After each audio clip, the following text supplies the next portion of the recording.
Vous avez des problèmes d'apprentissage? Des difficultés à retenir? Peur de l'échec? Nous avons peut-être la solution. Et si on essayait d'utiliser Anki?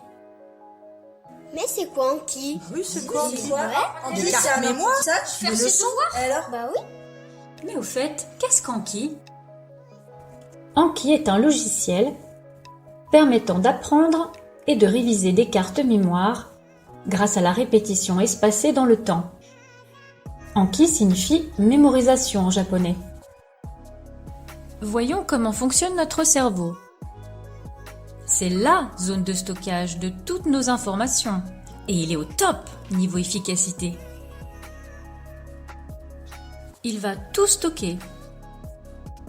Des lieux, des cours, des sons, des odeurs, des émotions, des sentiments. Il fait le tri et supprime rapidement toute information qui ne lui semble pas utile, pour ne garder que l'essentiel. Il y a des chances que vous ne vous rappeliez pas ce que vous avez mangé lundi dernier, et c'est normal, cette information n'est pas très utile en général.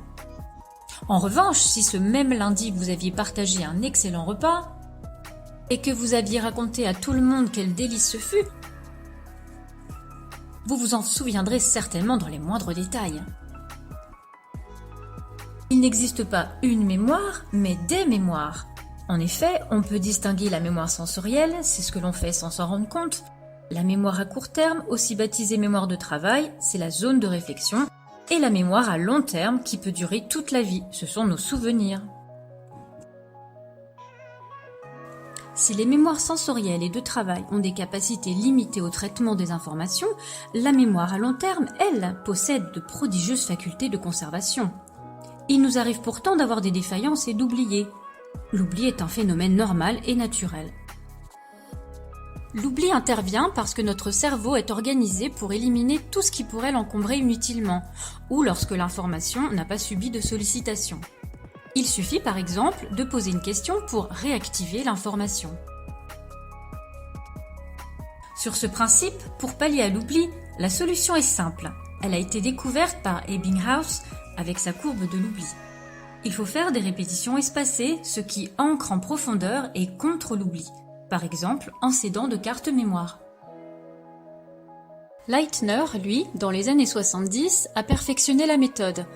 Il imagine les répétitions espacées dans le temps, c'est-à-dire que les cartes les plus retenues reviennent moins souvent et les moins retenues reviennent plus régulièrement.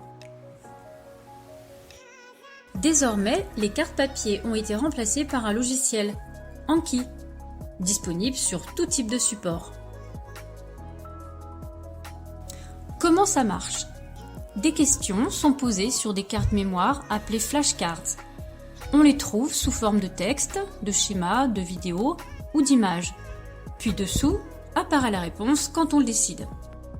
Vous choisissez le thème que vous souhaitez réviser, répondez à la question de préférence à haute voix, puis une fois la réponse visualisée, indiquez à l'application le niveau de difficulté de cette question à l'aide des boutons Encore, Bon ou Facile.